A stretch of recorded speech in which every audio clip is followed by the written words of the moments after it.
Order, please. Before we begin the daily routine, the subject for this evening's late debate was submitted by the Honourable Member for Preston. Therefore, be resolved that government allows for a plebiscite on the elimination of VLTs, as was once called for by the member for Kings North. Be debated this evening at 6 p.m.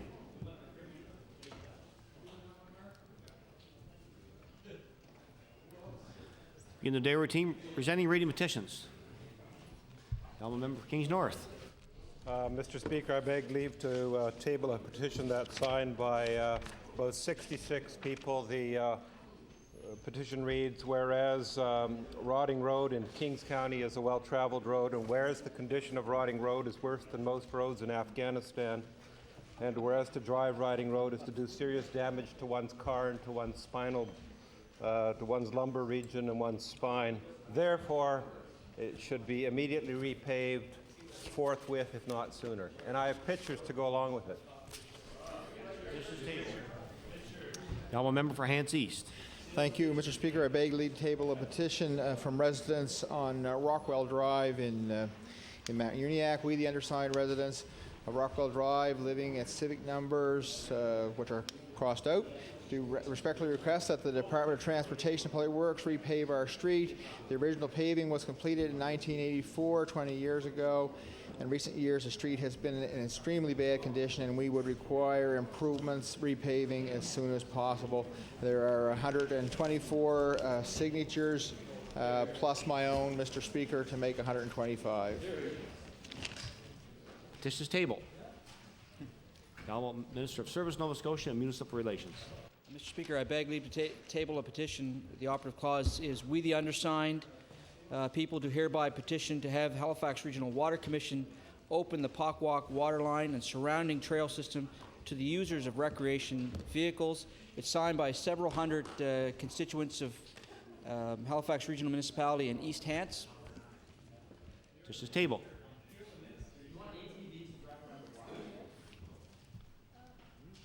The Honourable Minister of Environment and Labour. Mr. Speaker, I beg leave to table a petition for the control of the white-tailed deer population in North Queens County.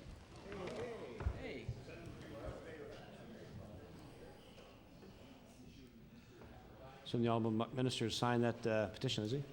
Yes. Petition is tabled. Presenting reports of committees. Table reports, regulations, and other papers.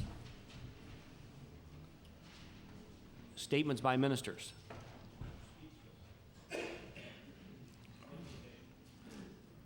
Government notice of motion. The Honourable Minister of Health. Hereby give notice that on a future day I shall move the adoption of the following resolution. Whereas this week, May 10th to 15th, is National Nursing Week, a week for us to recognize nurses across the province for their commitment to ensuring the best possible care for Nova Scotians. And whereas nurses are key members of healthcare teams and are dedicated to lifelong learning through the many changes and challenges that accompany working in the healthcare system. And whereas RNs and LPNs consistently display professionalism, integrity, and dignity in their everyday work to improve the health of their patients and, in turn, the nursing profession and the healthcare system.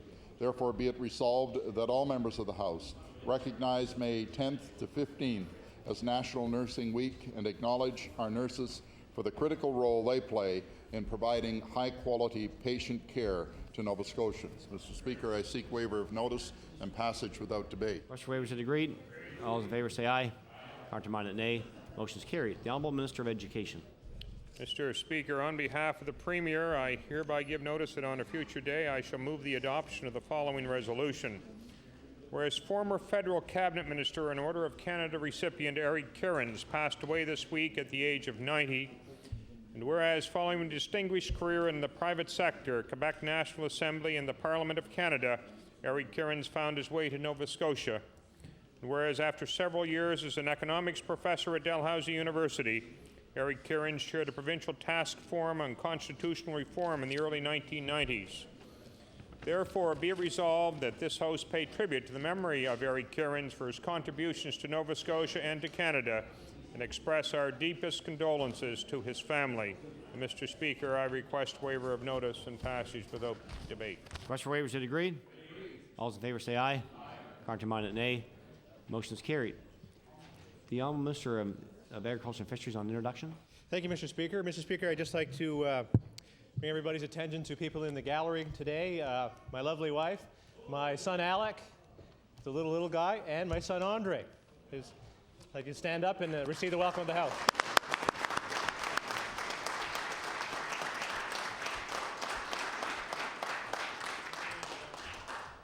Certainly welcome the Minister's family to the gallery today. Hope they enjoy the proceedings. The Honourable Minister of Energy. Well, thank you very much, Mr. Speaker, and it's great to have the Minister's family here in the Legislature today. Hear, hear. Mr. Speaker, I hereby give notice that on a future day I shall move the adoption of the following resolution. Whereas a remote section of West Pubnico is now home to a relatively new green form of energy generation, and whereas Atlantic Wind Power Corporation has plans to have a total of 17 turbines in the West Pubnico area by this fall, and whereas, although not yet operational, the 1.8 megawatt wind turbines will soon be used for general distribution over the provincial grid, therefore be it resolved that this House commend all those people involved with this wind energy project as we look forward to a greener form of energy, a source which Nova Scotia should never find itself at a loss. And Mr. Speaker, I ask for waiver of notice and passage without debate. Mr. Waivers, is it agreed? All those in favor say aye. Aye. Countermanded, nay. Motion is carried. Introduction of bills. The Honourable Member for Halifax Clayton Park. Mr. Speaker, I beg leave to introduce an act entitled An Act to Amend Chapter 197 of the Revised Statutes 1989, the Health Services and Insurance Act. Thank you very much.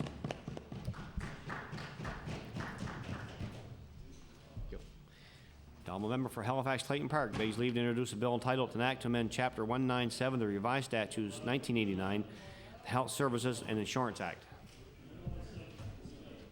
Bill 76, entitled An Act to Amend Chapter 197 of the Revised Statutes 1989, the Health Services and Insurance Act. Or this bill be read a second time at a future date. The Honourable Member for Cape Breton West. Thank you, Mr. Speaker. Mr. Speaker, I beg leave to table an act to amend Chapter 22 of the Acts of 1996, the Animal Cruelty Prevention Act, and to amend Chapter 504 of the Revised Statutes 1989, the Wildlife Act.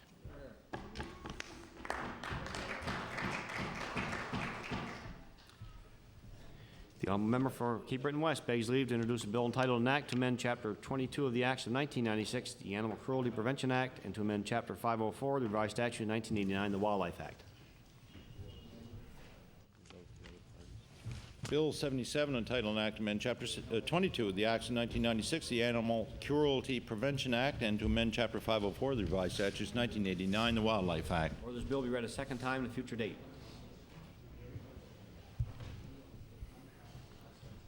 Notice the motion. The honourable member for Halifax Needham. Thank you very much, Mr. Speaker. Mr. Speaker, I'll be seeking waiver. Whereas Halifax is currently being honoured by the presence of the Canadian Association of Members of Public Utilities Tribunals, an international energy conference attended by delegates from Canada, the United States, and Mexico. And whereas the Camp Hood Conference is an opportunity for provincial representatives to showcase a forward-thinking province with a bright energy future. And whereas yesterday at the conference, the person representing the province of Nova Scotia, while introducing the Federal Minister of Natural Resources, made comments considered by many to be inappropriate for the forum and for that person's role as representative of the province. Now, therefore, be it resolved that this House expresses its regret for yesterday's comments by the province's representative at the Camp Hood Conference and extend its apology to conference delegates. Mr. Speaker, I seek waiver and passes without debate. Is it agreed? No. Here or no, notice is table. The honourable leader of the Liberal Party. Thank you, Mr. Speaker. Mr. Speaker, I hereby give notice that on a future day I shall move the adoption of the following resolution. Whereas Denise Haynes from Comoville won the Canadian Racquetball Championship on May 1st, 2004 in Prince Edward Island. Whereas Denise, by winning the Canadian Racquetball gold medal, qualifies for the International Championship competition to be held in Mexico next December. Whereas Denise brings honor to the young people and to the population of this province, therefore it be resolved that this Assembly congratulate Denise Haynes for being the first-time Racquetball Nova Scotia Junior Canadian Champion and express her best wishes for the upcoming international competition in St. Louis, Mexico in December. Mr. Speaker, I would ask for a waiver, please. Request for waiver, is it agreed? All those in favour say aye. Counterminded, nay. Motion is carried. The honourable member for Shelburne. Thank you, Mr. Speaker. Mr. Speaker, I hereby give notice that on a future day I shall move the adoption of the following resolution. Whereas Shelburne County recently saw the election of their first female fire chief, and whereas Ms. Janet Taylor was elected to the position in April and will guide a firefighting force that is strong in their desire to help the community in any way they can, and whereas while being the first female chief for Shelburne County, there are at least 6 other female firefighters in Shelburne County, 4 more at Sable River and 2 others in Little Harbor. Therefore, be it resolved, MLAs express our congratulations to Ms. Taylor for taking on this challenging position and wish her every success. And Mr. Speaker, I request waiver. Request for waiver, is it agreed? All those in favour say aye. Counterminded, nay. Motion is carried. The honourable member for Hants East. Hereby give notice that on a future day I shall move the adoption of the following resolution. Whereas volunteerism brings services and attractions to communities that are otherwise unaffordable, and whereas local health care is a service that many rural communities may only dream of having, and whereas on Volunteer Awards Night, April 21st, 2004, Ms. Paulette Harvey was honored by the municipality of East Hants for her work at the Rawdon Hills Health Centre. Therefore, be it resolved that this House of Assembly congratulates Paulette Harvey for helping to make local health care delivery a reality in Rawdon. And Mr. Speaker, I request waiver notice and passage without debate. Request for waiver, is it agreed? All those in favour say aye. Counterminded, nay. Motion is carried. The honourable minister of responsible for the Emergency Measures Act. Thank you very much, Mr. Speaker. And Mr. Speaker, I hereby give notice that on a future day I shall move the adoption of the following resolution. Whereas Nova Scotians now have better protection when there is an emergency involving hazardous materials, and whereas a federal, provincial, municipal cooperative effort has created a network of 6 specially trained and equipped teams across the province, whereas the program has seen about $600,000 worth of equipment distributed among first responders or pre-positioned at provincial storage facilities, as well as additional training for the first responders themselves. Therefore, be it resolved that members of this House recognize the valuable contribution these trained first responders make to the safety of all Nova Scotians, as witnessed recently in their response to the recent ammonia leak in Oxford and a train derailment in Pictou County, and thank all first responders across the province for their continued dedication. I respectfully request waiver of notice. Mr. Waivers, it agreed? All those in favor say aye. Countermanded, nay. Motion is carried. The honourable member for Dartmouth East. Thank you, Mr. Speaker. I hereby give notice that on a future day I shall move the adoption of the following resolution.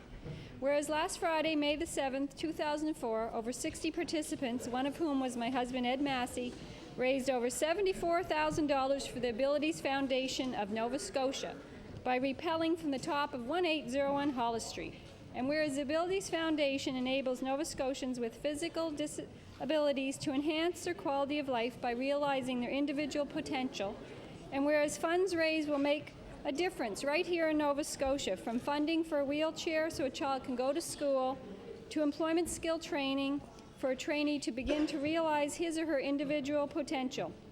Therefore, be it resolved that this House congratulate and thank all those who participated in the recent Abilities Foundation fundraiser and those who sponsored them. And Mr. Speaker, I request waiver and passage without debate. Waivers, it agreed? All those in favor say aye. Countermanded, nay. Motion is carried. The honourable member for Halifax Clayton Park.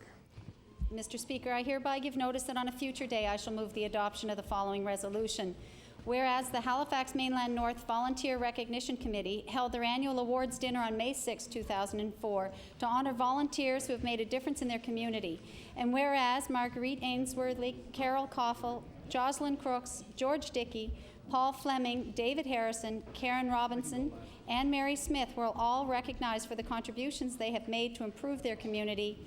And whereas the dedication of these individuals has been invaluable to their respective organizations, and their selfless dedication has made a difference in the lives of many in our community, therefore be it resolved that members of this House congratulate these individuals and acknowledge the commitment they have made to their community. Mr. Speaker, I ask for waiver of notice and passage without debate. Question waivers, it agreed? All those in favor say aye. Countermanded, nay. Motion is carried. The honourable member for Guysborough, Sheet Harbour. Thank you, Mr. Speaker. Mr. Speaker, hereby give notice that on a future day I shall move the adoption of the following resolution. Hear, hear. Whereas internal forensic auditors have told the Martin government time and time again that a $15 billion EI surplus is all that is needed if there is a downturn in the economy, and whereas the Martin government has continually gouged EI premiums off the backs of workers across Nova Scotia and everywhere else in Canada, and put into place nearly $50 billion in surplus EI funding, essentially imposing another tax on Canadian workers. And whereas EI premiums are not tax dollars, but only a payment hedging against unemployment or insurance to assist in the event of a temporary job loss, therefore be it resolved, MLAs immediately call upon the Martin government to begin providing additional relief through a rollback on EI premiums and putting dollars back into the pockets of people where they are rightfully belong. Mr. Speaker, I ask for waiver and passage without debate. Mr. Waiver, here no. Notice is tabled. The honourable member for Pictou West. Thank you, Mr. Speaker. I hereby give notice that on a future day I shall move the adoption of the following resolution. Whereas Billy McDonald of Diamond, Pictou County, established the Red Tail Nature Awareness Center there in 1992, and whereas he and his partner Annette Poirier offer numerous camps there for children and adults based on respecting nature, and whereas the whole focus of the Red Tail Nature Center is to protect biodiversity in our environment and to develop in others a stronger interest in building a relationship which values all life, therefore it be resolved that this legislature recognizes the important environmental and nature education being carried on by the Red Tail Nature Awareness Center and wish them much success in future years. And Mr. Speaker, I request waiver and passage without debate. Mr. Waiver, is it agreed? All those in favor say aye. Countermanded, nay. Motion is carried. The honourable member for Cape Breton West. Thank you, Mr. Speaker. Mr. Speaker, I hereby give notice that on a future day I shall move the adoption of the following resolution. Whereas on May 4th, 2004, Halifax Regional School Board officials apprised members of the Human Resources Committee that the Tory government's community use of schools policy will cost the Halifax Regional School Board $200,000 out of its existing budget. And whereas the additional cost may translate into the loss of upwards of 4 teaching positions, and whereas as of today, the Minister of Education has not clarified as to how much this legislation before the House will impact on Nova Scotia's school board's budgets. Therefore, be it resolved, the Minister of Education and the Minister responsible for health promotion apprise members of this House and the 8 school boards of Nova Scotia how much the community use of school boards policy will cost each school board. And Mr. Speaker, I would ask for a waiver of notice. Waiver. There are several noes. Notice is tabled. The honourable member for Kings North. Mr. Speaker, I hereby give notice that on a future day I shall move the adoption of the following resolution. Whereas the Nova Scotia Auto Dealers Association recently held its annual President's Dinner to recognize valuable members of the association, and whereas Kenfolds Maynard Williams was elected the NSADA President for 2004 earlier that day, and whereas Mr. Williams is a committed community leader and successful business person whose experience and dedication will greatly enhance the efforts of the NSADA, therefore be resolved that members of this House join me in congratulating Mr. Maynard Williams on his election as President of the Nova Scotia Automobile Association and wish him much success in his new role. Mr. Speaker, I request a waiver of notice. Question waivers are agreed. All those in favour say aye. Countermanded nay. Motion is carried. The Honourable Leader of the Official Opposition on introduction. Thank you very much, Mr. Speaker. It's my pleasure this afternoon to introduce to the House of Assembly students from Eric Graves Junior High. They're here, grade 7 students. They are in both galleries. They are accompanied by Ms. McCullough, Ms. Holliday, Mr. Pelham, Mr. Flynn, and Ms. McKenzie.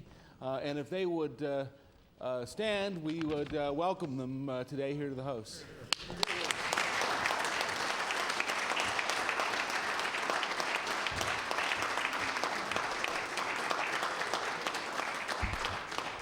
We welcome our guests to the gallery today and hope they enjoy the proceedings. The Honourable Member for Cape Breton Nova. Thank you, Mr. Speaker. Mr. Speaker, I hereby give notice that on a future day I shall move the adoption of the following resolution. Whereas Reverend Bernard O'Connor was born in Sydney and raised in Sydney Mines, and whereas Reverend Bernard O'Connor attended St. Paul's Seminary in Ottawa and received a Bachelor of Theology degree and received a licenciate in common law and was ordained a priest in 1997 and spent his first 4 years at St. Teresa's Parish in Sydney. Whereas for the last 10 years, Reverend O'Connor has taught political science and is an assistant dean for the College of Arts and Sciences at Eastern Michigan University and has won 2 prestigious awards. Therefore, be it resolved that the members of this Assembly congratulate Reverend Bernard O'Connor on his new appointment in the Vatican, overseeing churches in the Ukraine, Armenia, and other parts of Eastern Europe and Asia, as part of his new position in the Congregation of Oriental Churches. Mr. Speaker, I request waiver of notice and passage without debate. Request for waivers is agreed. All those in favour say aye.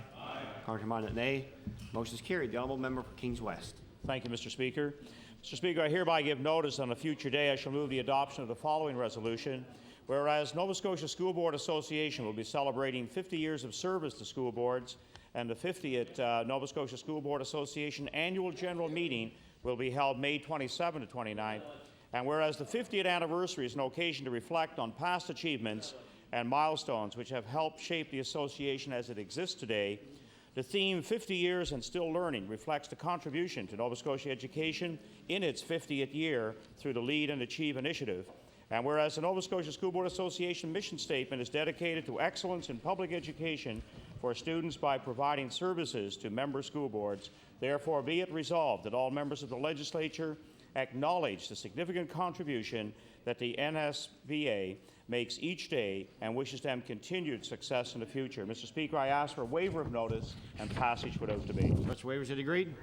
All those in favour say aye. Countermanded nay. Motion is carried. The Honourable Member for Waverley, Fall River, Beaverbank. Mr. Speaker, I hereby give notice that on a future day I shall move the adoption of the following resolution. Whereas one of the best, if not the best, criminal trial lawyers in Nova Scotia, Craig Garson, was recently inducted as a Fellow of the American College of Trial Lawyers during their recent meeting in Phoenix, Arizona. And whereas the American College of Trial Lawyers, founded in 1950, is one of the most prestigious legal associations anywhere in North America and comprises the best of the trial bar lawyers from Canada and the U.S. And whereas fellowship into the college is by invitation only, and inductees must be experienced trial lawyers whose professional careers have been marked by the high standards of ethic conduct. Therefore, be it resolved, MLAs recognize the significance of this prestigious accomplishment and wish Craig the very best representing the legal interests of Nova Scotians where required. Mr. Speaker, I request waiver of notice. Request for waivers is agreed. All those in favour say aye. Countermanded nay. Motion is carried. The honourable member for Timberley Prospect. Thank you, Mr. Speaker. I'll be asking for waiver and passage without debate. I hereby give notice that on a future day I shall move the adoption of the following resolution. Whereas the village of Prospect has opened a library in Our Lady of Mount Carmel Church Hall, and whereas this project has been accomplished because of the tireless effort of community volunteers, and whereas the Prospect Village Library indicates the energy and initiative of these area residents, therefore be it resolved that the Nova Scotia Legislature congratulate the village of Prospect on the establishment of its library with best wishes in its future endeavors. I ask for waiver and passage without debate, Mr. Speaker. Waivers are agreed. All those in favor say aye. Contrary-minded, nay. Motion is carried. The honourable member for Victoria the Lakes. Speaker, I hereby give notice that on a future day I shall move the adoption of the following resolution. Whereas on April 29, 2004, the Heart and Stroke Foundation paid tribute to its Inverness County volunteers, and whereas the foundation estimated that there were approximately 200 volunteers in the central and northern county alone, and whereas despite rough weather and the fact that the annual drive is in February, contributions in the area were up to about $20,000.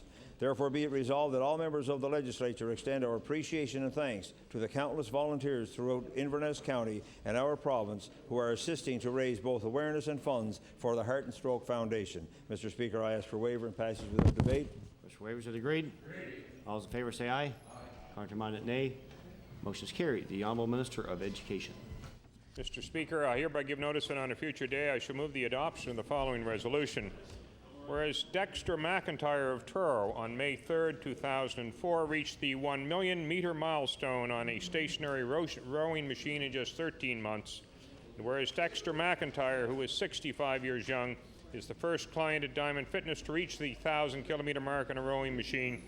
And whereas Dexter McIntyre, who says he has never been in better shape, is an advocate for healthy living and is a role model for adults of all ages, therefore be it resolved that all members congratulate Dexter McIntyre for reaching the 1 million meter milestone on a stationary rowing machine and for his active promotion of a healthy lifestyle for persons of all ages. And Mr. Speaker, I request waiver of notice. Request for waivers is agreed. All those in favor say aye. Contrary-minded, nay. Motion is carried. The honourable member for Glace Bay. Mr. Speaker, I hereby give notice that on a future day I shall move the adoption of the following resolution. Whereas multiple sclerosis, better known as MS, is an unpredictable and disabling disease of the central nervous system. Whereas Canadians have one of the highest rates of MS in the world, with 3 people being diagnosed every day in our country. Whereas volunteer-driven events such as the Super Cities Walk for MS, the MS Carnation Campaign, and the door-to-door canvass for funds are being conducted throughout our province to raise funds for MS research and services.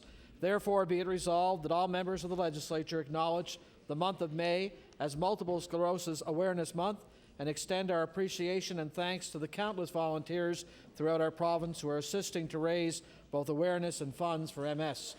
Mr. Speaker, I ask for waiver of notice and passage without debate. Request for waivers is agreed. All those in favor say aye. Contrary-minded, nay.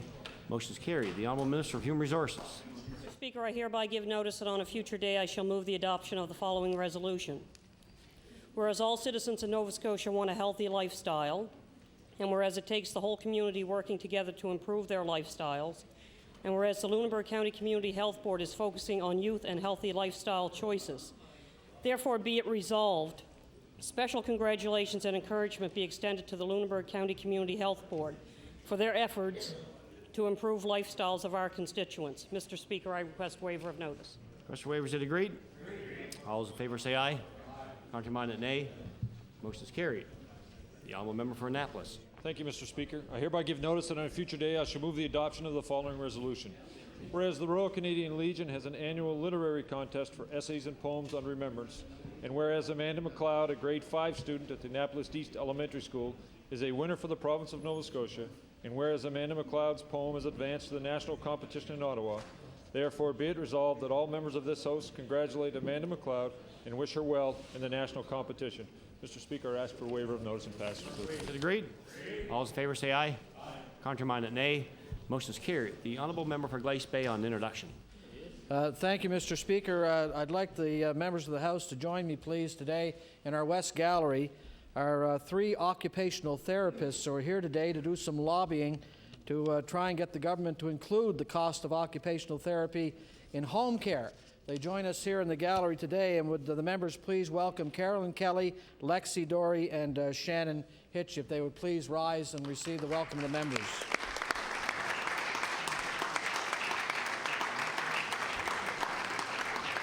Thank you. We welcome our guests to the gallery today, the Honourable Minister of Service, Nova Scotia, and Municipal Relations. Mr. Speaker, I hereby give notice that on a future day I shall move the adoption of the following resolution. Whereas the Sackville Heights Junior High Film Club, under the guidance of student teacher Jen Margison and co-op teacher Sue McKay, created a short film entitled Lord of the Onion Rings, a parody of Lord of the Rings. And whereas the film competed against 9 other selected for the top 10 and showed during a film festival April 23, 2004. And whereas the Sackville Heights Junior High Film Club placed first against the other films created by junior high and high school competitors.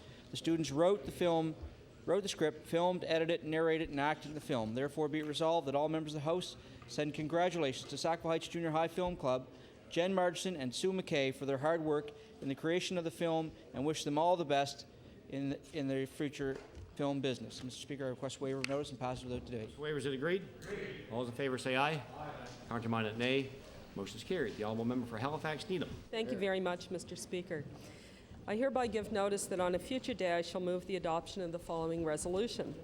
Whereas National Nurses Week recognizes and honors the many achievements and contributions of those who choose the discipline as a profession, and whereas this year National Nurses Week, taking place May 10th to May 16th, provides an opportunity for all Nova Scotians to pay respect to nursing professions who work tirelessly in our hospitals, medical clinics, and long-term care facilities, and whereas nursing professionals, through their endless contributions to duty and service, have proven to be indispensable and so very important through hurricanes, floods, and other national emergencies, therefore be it resolved that the members of this House celebrate National Nurses Week, May 10th to May 18th, and recognize the contribution of those in the nursing profession who continue to strive daily to ensure that our healthcare system responds to the needs of people throughout our province. Mr. Speaker, I seek waiver and passage without debate. Request for waiver, is it agreed? All those in favour say aye. Counterminded, nay. Motion is carried. The Honourable Minister of Justice. Thank you, Mr. Speaker. Mr. Speaker, I hereby give notice that on a future day I shall move the adoption of the following resolution. Whereas the Green Office Challenge promotes the preservation of our environment through conservation and recycling efforts in the workplace. And whereas Lunenburg Junior Senior High School students James Graham, Matthew Baker, Amber Doucette, Troy Martin, and Tanya Robinson chose the Lunenburg Fish Company to evaluate as to their environmental friendliness as part of a school project. And whereas James, Matthew, Amber, Troy, and Tanya looked at the benefits of recycling and researched ways to conserve our environment in an office atmosphere. Therefore, it be resolved that the members of the House of Assembly congratulate James, Matthew, Amber, Troy, and Tanya, and the Lunenburg Fish Company for their participation in the Green Office Challenge and on their commitment to enhancing our environment. Mr. Speaker, I request waiver of notice and passage without debate. Waiver, is it agreed? All those in favour say aye. Counterminded, nay. Motion is carried. The Honourable Minister of Environment and Labour. Thank you, Mr. Speaker. I hereby give notice on our future day I shall move the adoption of the following resolution. Whereas Nova Scotia is hosting the 400th anniversary of the founding of Lacadie this year, and whereas in May 1604, renowned explorer Samuel D. Champlain visited several locations in Queens County, including Liverpool Harbour, Port Mattoon Bay, and Herring Cove. And whereas the Queens County Historical Society will be marking this anniversary with festivities throughout the weekend of May 15, 2004, therefore be it resolved that all members of the House congratulate the Queens County Historical Society and all of the volunteers for their dedication involved in planning and hosting the Champlain 400 Festival in Queens County. Mr. Speaker, I request waiver of notice and passage without debate. Request for waiver, is it agreed? All those in favour say aye. Counterminded, nay. Motion is carried. The Honourable Member for Colchester Musquodoboit Valley. Thank you, Mr. Speaker. I hereby give notice that on a future day I shall move the adoption of the following resolution. Whereas 2 well-known national meatpacking companies did not meet yesterday's deadline by the House of Commons Agriculture Committee after being found in contempt of Parliament last week. And whereas the request for financial information from Cargill Foods of Winnipeg and Lakeside Packers is being sought by the House of Commons Agriculture Committee in an attempt to find out what happened to the millions of dollars in government aid handed out during the mad cow crisis. And whereas the companies are running the risk of imprisonment unless this information is brought forward, therefore be it resolved that all MLAs support the efforts of the House of Commons Agriculture Committee in their pursuit of such financial records. And Mr. Speaker, I ask for waiver notice. Question for waiver, is it agreed? All those in favor say aye. Counterminded, nay. Motion is carried. The Honourable Minister of Justice. Thank you, Mr. Speaker. I hereby give notice that on a future day I shall move the adoption of the following resolution. Whereas having safe roads on which to drive is important to Nova Scotians, and whereas the South Shore Traffic Service Division of the Royal Canadian Mounted Police is teaming up with Warren's Trucking as an effort to improve safety on Highway 103 by riding with the company's truckers and reporting violations to traffic cars on patrol in the area. And whereas this joint initiative is being explored on a trial basis and may be extended to snowplow drivers during the winter driving season. Therefore, it be resolved that members of the House of Assembly commend the RCMP, South Shore Traffic Services, and Warren's Trucking on their commitment to improving driving safety in Nova Scotia. Mr. Speaker, I ask for waiver of notice and passage without debate. Question for waiver, is it agreed? All those in favor say aye. Contrary-minded, nay. Motion is carried.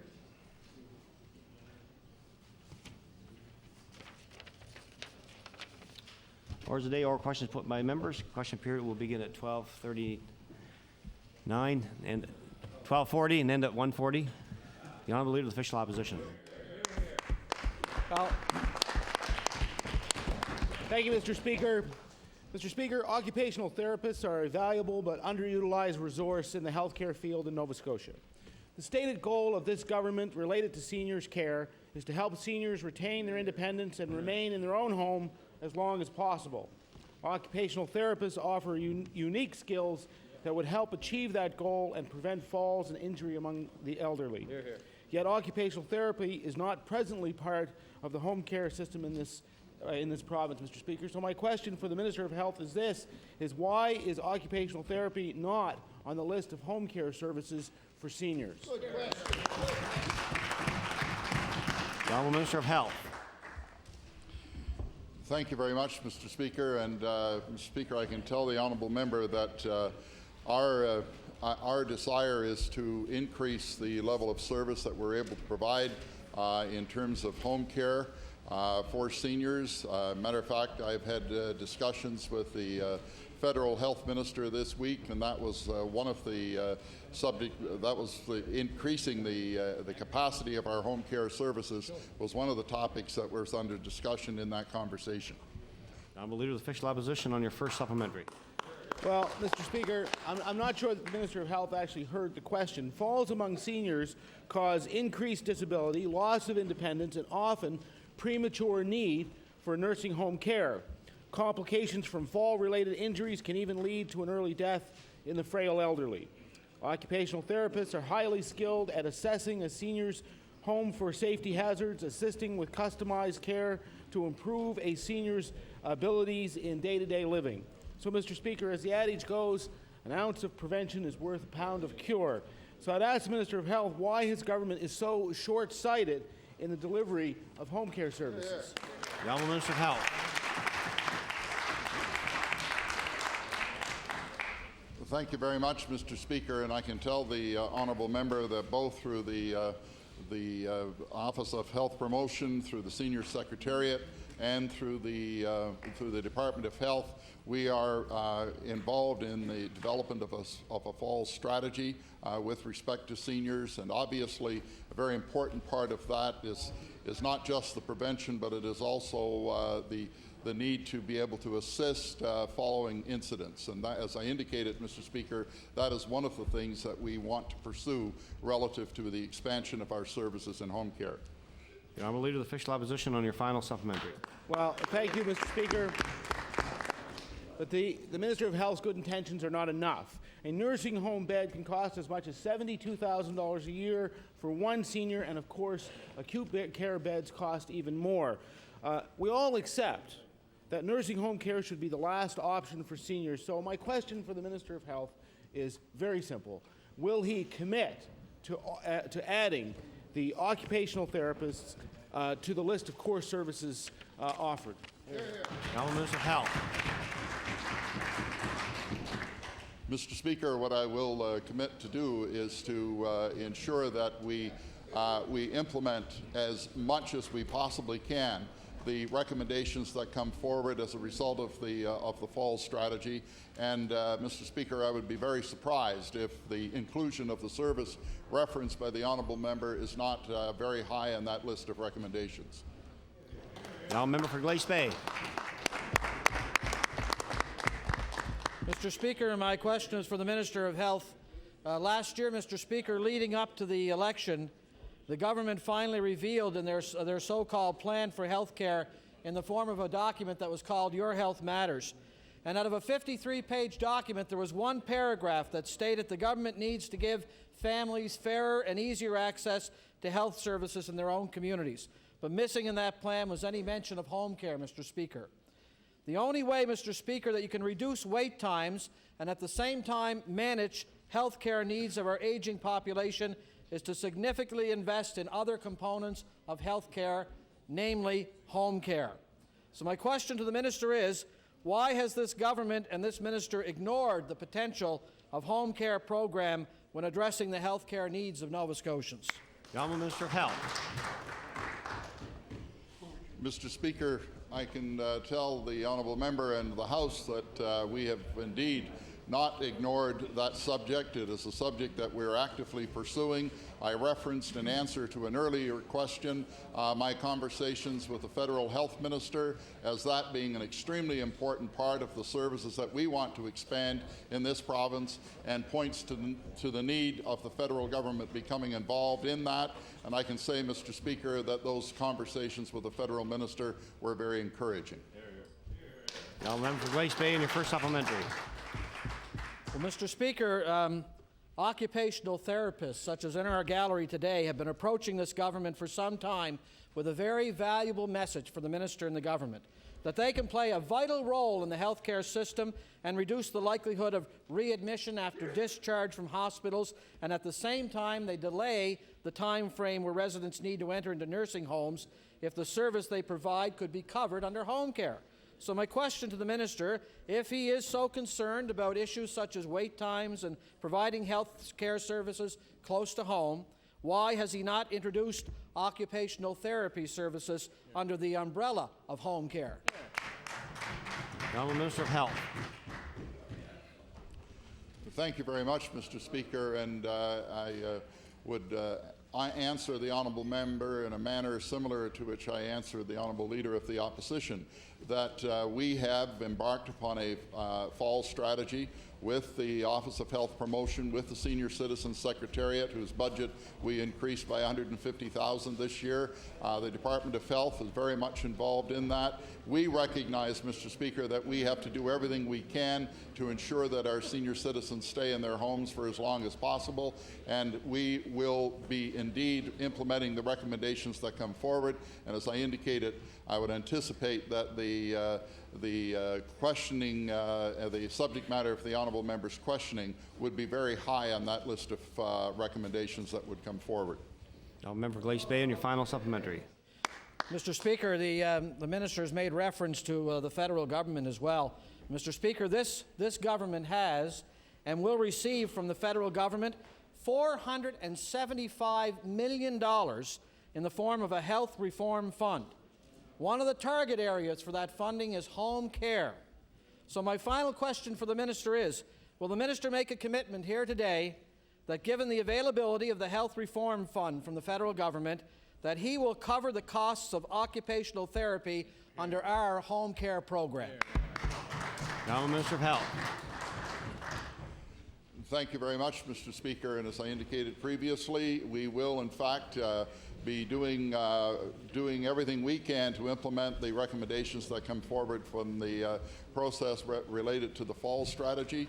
And as I indicated, I would anticipate that that service being provided through home care would be very high on the list of recommendations. And obviously, Mr. Speaker, it is something that is in the interests of all Nova Scotians to see implemented. And certainly this Minister of Health is not anxious to take actions that prevent people from being treated in a manner that keeps them in their homes for a much longer period of time. That is our objective, and we will work toward that. I will lead with official opposition.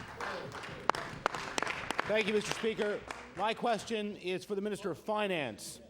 Consumers across the province are reeling from massive spikes in gasoline prices, and Mr. Speaker, they're putting a strain on family budgets. Many truckers and small business people are watching their incomes dwindle because of gas prices and things like insurance premiums. And the province's swift action on this has been to decide that they need more time to study it before they'll bring any relief to consumers. Well, every day, Mr. Speaker, the government studies this problem, the more money comes out of consumers' pockets and the more that goes into the provincial treasury in HST. And since the industry analysts are predicting that prices will remain high throughout the summer, my question for the minister is how much does the Finance Department estimate the increased prices will mean in a windfall of HST? The Honourable Minister of Finance. Thank you very much, Mr. Speaker. And that's a question that the Department of Finance has looked on a number of issues, whether it's be gas prices or other areas. Mr. Speaker, the general trend is that when prices go up like that, the usage goes down. So generally, we don't see large demand in the department.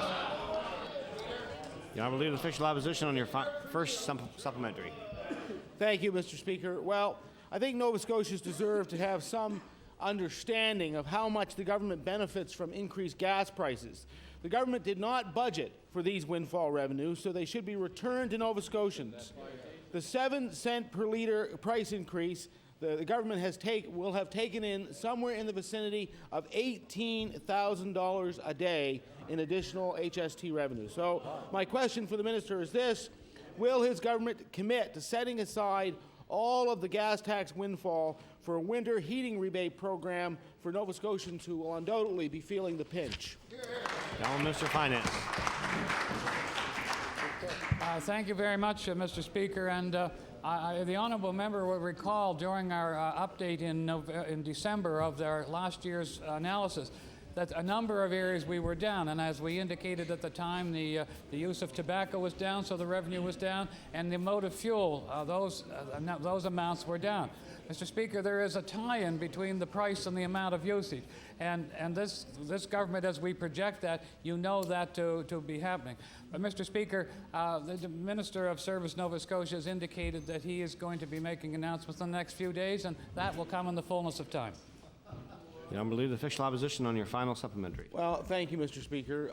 Gas prices fluctuate, there's no question about that, but the price of crude oil is at a 13-year high, and industry experts expect that that price is going to keep at that level or, frankly, go higher throughout the summer.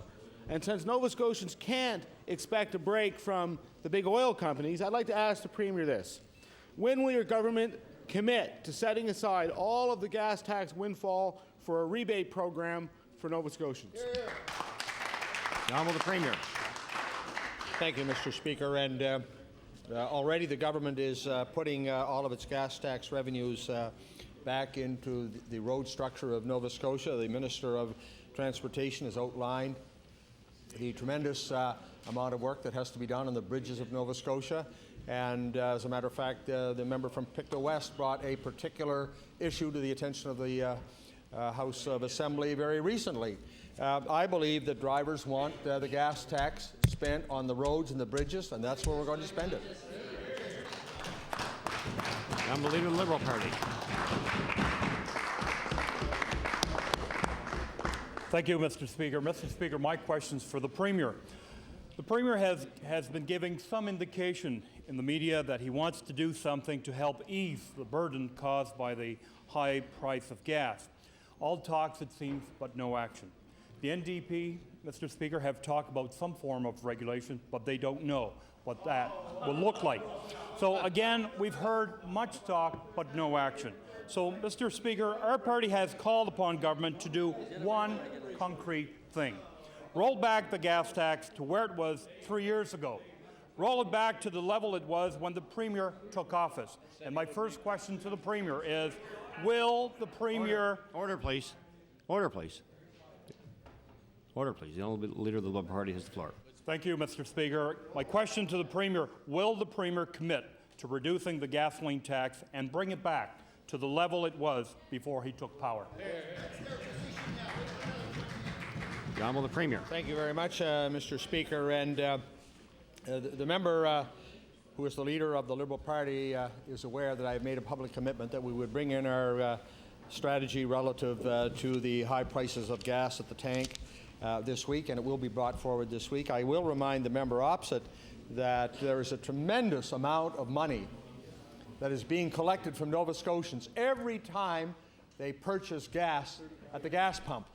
But it goes to Ottawa. 10 cents a litre. We want that money back, and we want that money back to be spent on our roads. And I would think, Mr. Speaker, that perhaps rather than ask this government what it does with its gas tax, because it goes on the roads, you might ask your counterparts in Ottawa to start sending back some of their gas tax money. The Honourable Leader of the Liberal Party, your first supplementary.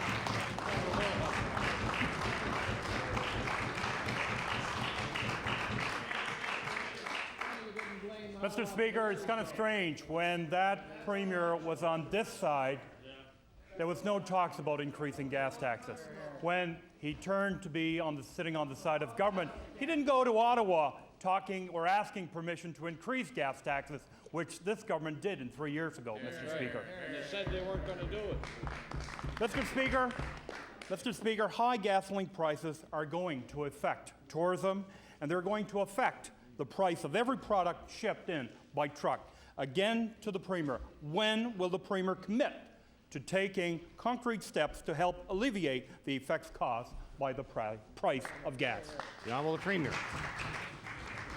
Thank you, Mr. Speaker, and I can assure the Leader of the Liberal Party and through you, Mr. Speaker, as well, all Nova Scotians, that the government strategy on this will be released this week. The Honourable Leader of the Liberal Party, your final supplementary. Thank you, Mr. Speaker. Mr. Speaker, every rise in the price of goods and services means more tax for government.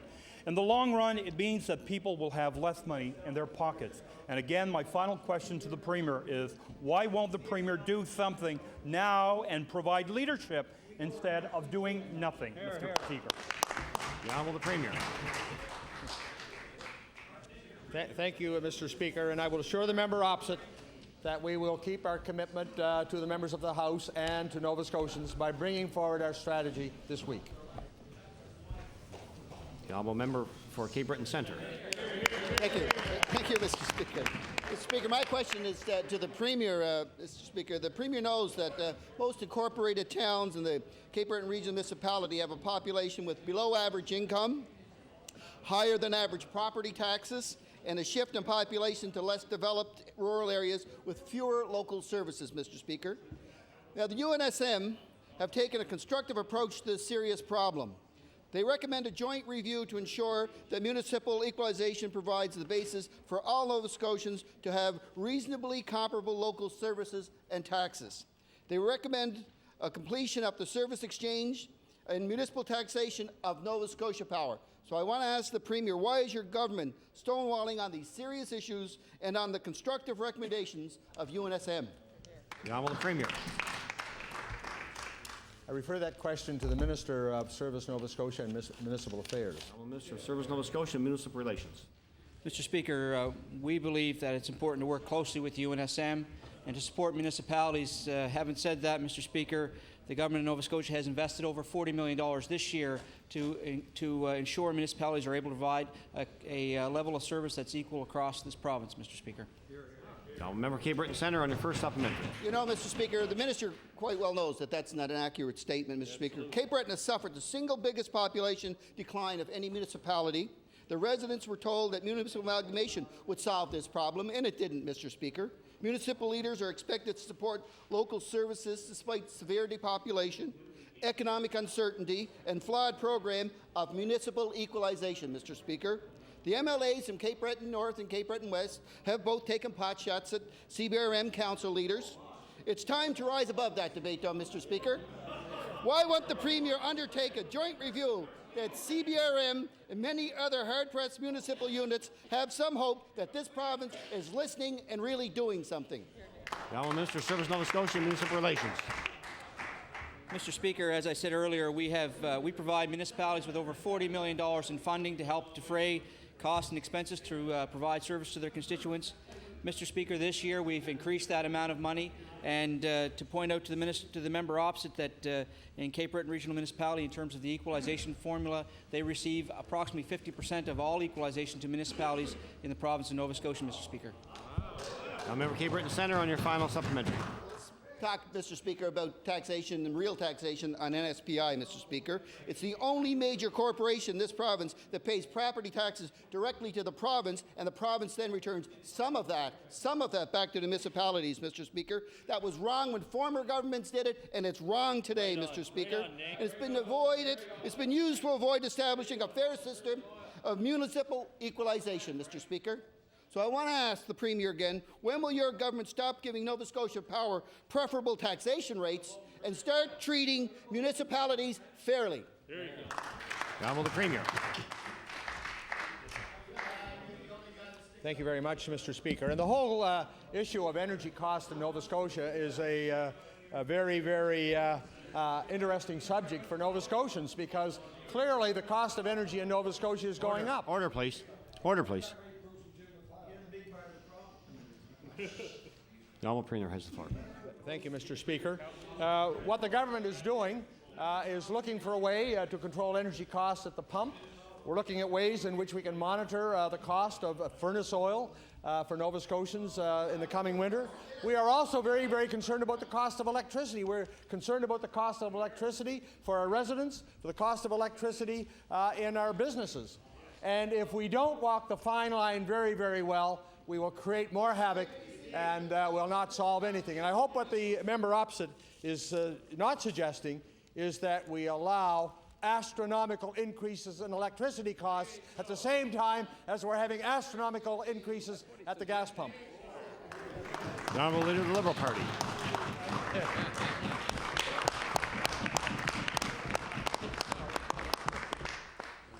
Thank you, Mr. Speaker. Mr. Speaker, my question is again for the Premier.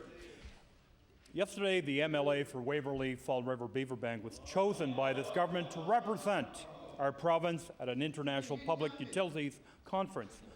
Mr. Speaker, the member decided to open his remarks with a joke that was offensive and it's very bad taste.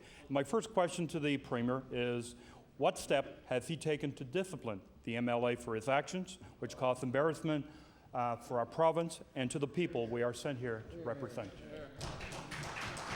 The Honourable the Premier. Thank you very much, Mr. Speaker. And the member opposite has indicated that he has taken exception to the way in which the province of Nova Scotia was represented at the Camput breakfast yesterday morning. And what I can say is the member who represented the government of Nova Scotia at that particular time has indicated that his choice of words in that particular venue were unfortunate. He has forwarded to the chairman of the UARB, who was responsible for putting together the conference as well. He has forwarded documentation to the Minister of the Crown, Minister Effort, acknowledging his poor choice of venue for those kind of remarks and apologizing. I consider the matter closed. The Honourable Leader of the Liberal Party in your first supplementary. Mr. Speaker, I want to table the Government of Nova Scotia's policy on sexual harassment. The policy states sexual harassment is defined as an objectionable comment or attention of a sexual nature to a person or persons that is known or ought reasonably to be known as unwelcome. The policy further states that sexual harassment will not be tolerated. Individuals who engage in such behavior will be subject to disciplinary action up to and including termination. And my question to the Premier, given that the government has seen fit to put in place a sexual harassment policy for its employees, why will the Premier not hold his own caucus to the same standard? Honourable Premier. Thank you very much, Mr. Speaker. I would hope that the leader of the Liberal Party is not suggesting that all of us from time to time have chosen inappropriate words. I think what separates one from another is whether or not one can realize when one has made a mistake and can make the appropriate attribution. Honourable Leader of the Liberal Party, your final supplementary. Mr. Speaker, Nova Scotians expect their political leaders to be held in a higher standard, and yesterday the MLA for Waverley Fall River Beaverbank caused our province and its people embarrassment. So again to the Premier, if the Premier is unwilling to discipline that member of his caucus, will he at least promise the people of Nova Scotia that that member will no longer be asked to represent the government at public functions? The Honourable the Premier. Thank you very much, Mr. Speaker. What I can say to the member opposite and the people of Nova Scotia that those of us in elected office are not perfect. From time to time we make mistakes. What is important is as to whether or not we have learned from our mistakes. So in direct answer to your question, that member will continue on occasion to represent the government when he is called upon to do.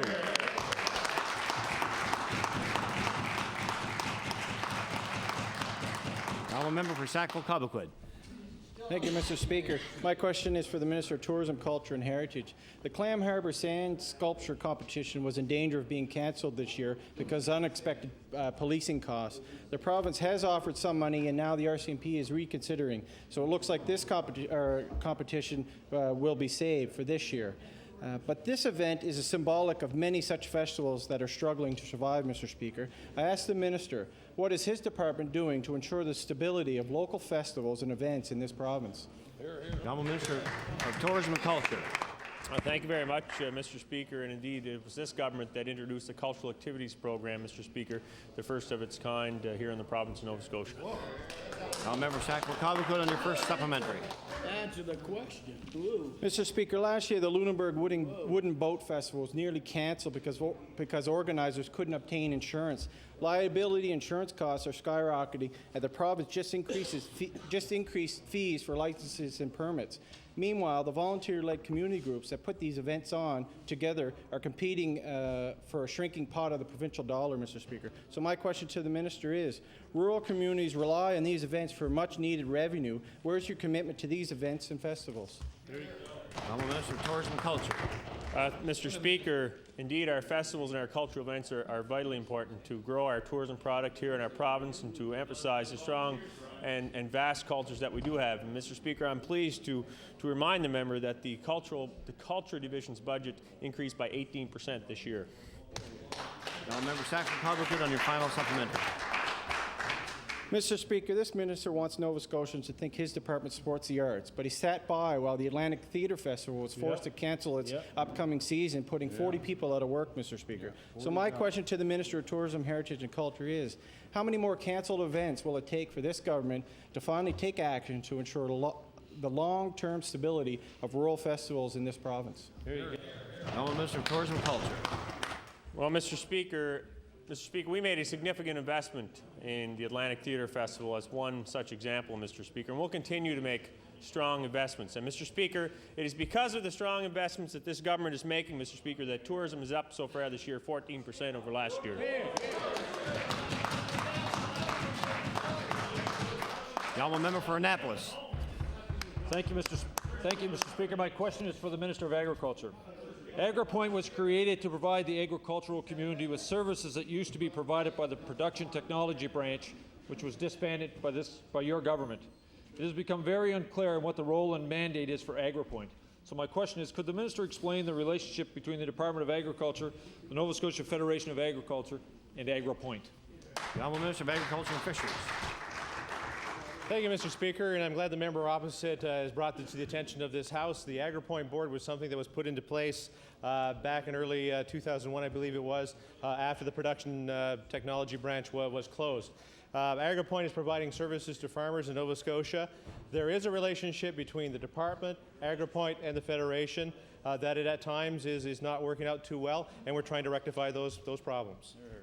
The honourable member for Annapolis on your first supplementary. Thank you, Mr. Speaker. Recently, the Board of AgriPoint met with the Federation of Agriculture's Council of Leaders to formalize a working relationship. Something went wrong, Mr. Speaker, at that meeting. The Nova Scotia Federation of Agriculture was told to accept the position held by AgriPoint's board, or if they didn't, the $2.2 million in public funds that is presently going to AgriPoint would be removed from the agriculture industry altogether. So my question is, Is his agency speaking for the minister, or is the board of directors acting on their own? Minister of Agriculture and Fisheries. Thank you, Mr. Speaker, and I thank the member opposite for the question. My commitment to the farming industry is simply this: the $2.2 million will not be taken away from the industry whatsoever. Thank you. The honourable member for Annapolis on your final supplementary. Thank you, Mr. Speaker. Since the creation of AgriPoint, they have received $10 million in public money. There are a lot of questions surrounding the effectiveness of this expenditure and whether or not this money may have been better spent in the Department of Agriculture Extension Service Program. So my question is for the minister. Could the minister table in this House documentation that proves that the agricultural community is better served by AgriPoint than they would be by a Department of Agricultural Extension Service Program? The Honourable Minister of Agriculture and Fisheries. Thank you, Mr. Speaker. And Mr. Speaker, the member opposite does bring up some good points of what AgriPoint does do. Examples of some of the industry work that they do: they have over 800 farm calls per year. They do the 2004 wild blueberry, raspberry, strawberry insect disease management and schedules, along with a plethora of other things for this province. So I would ask the member opposite to bear with me as the relationship will be strengthened. Thank you. The honourable member for Halifax Needham. Thank you very much, Mr. Speaker. The Canadian Medical Association Journal today reports that girls as young as 10 are dieting. A group of Toronto researchers studied more than 2,000 girls aged 10 to 14 and found that while the majority were healthy, nearly a third were trying to lose weight.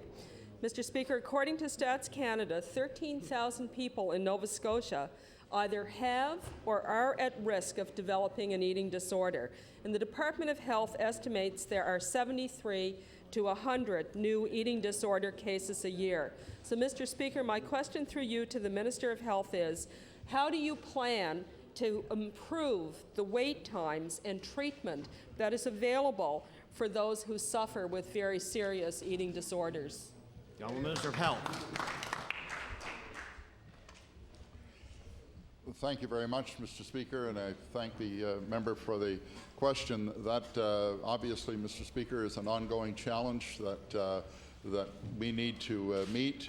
And what I noted of interest with respect to the story the honourable member speaks about is that it is not just the eating disorders difficulties we have in terms of people not eating enough. We also have the other problem of people who are indeed eating too much, and to find the appropriate balance is quite a challenge, but is one we will continue to work with, especially in conjunction with the Office of Health Promotion. Member for Halifax Needham on your first supplementary. Well, Mr. Speaker, young girls are one of the groups that are most at risk to developing eating disorders. The IWK Eating Disorder Clinic has an accumulated total of 3 full-time staff and can treat only about 60 young people a year, including patients from other maritime provinces. I've been told that the staff there often feel overwhelmed and that the need for help seems to be increasing. A day treatment program, Mr. Speaker, would provide the services many young people need. So my question to the minister is, when can we expect to see such an initiative from your government? Minister of Health. Thank you very much, Mr. Speaker. And as I indicated previously, this is something that we continue to strive to address. Again, it is a challenge relative to resources, but obviously, as the situation warrants, we're going to continue to do our best to address it. All member for Halifax Needham on your final supplementary. Well, Mr. Speaker, it would be nice to have a bit more detail from the minister in terms of the concrete action that his department are prepared to take on this matter. The Department of Health's Mental Health Division has detailed the gaps in eating disorder treatment last year in the province of Nova Scotia. And the Canadian Medical Journal study released today stresses that there is a need for prevention efforts even at the elementary school level. So my question to the minister is, What are you going to do to expand prevention efforts and eating disorder programs in this province? Honourable Minister of Health.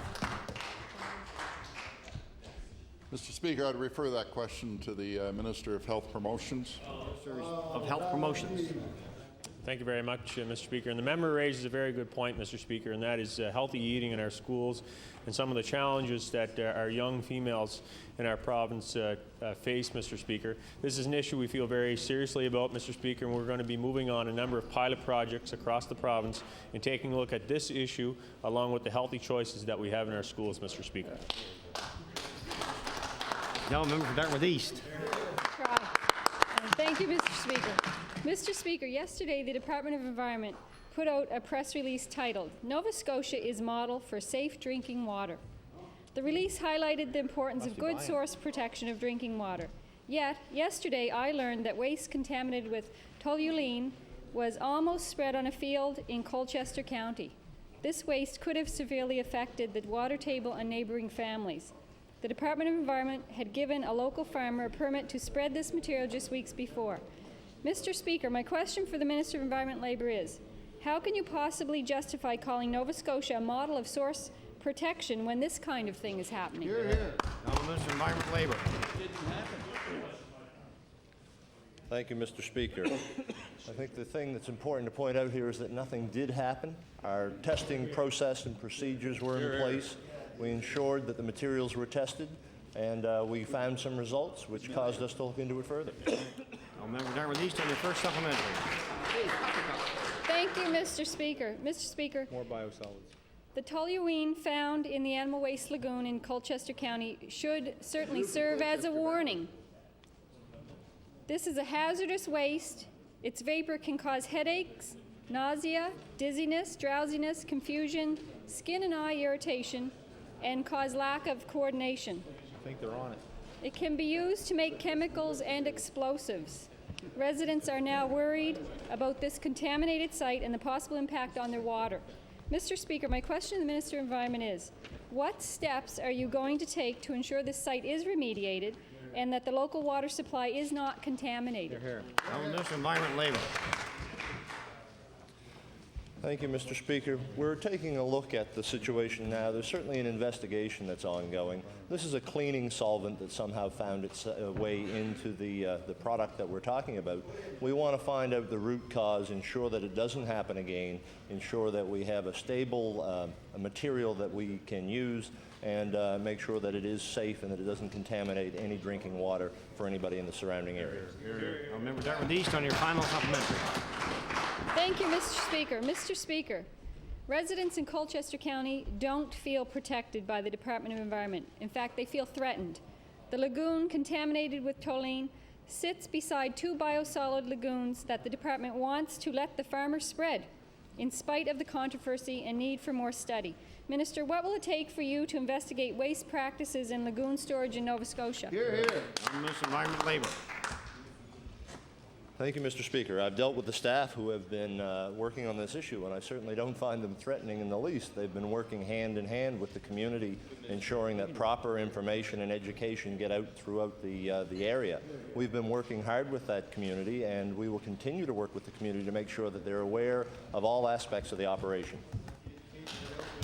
Now, the member for Digby Annapolis.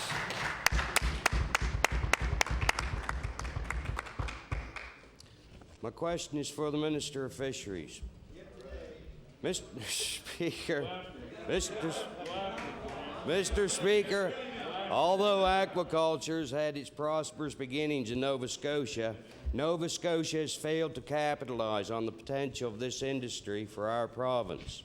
Aquaculture is in no way seen as a replacement for our wild fishery. Rather, it's an integral piece of our coastal resource economy, adding much-needed diversity that strengthens our coastal communities.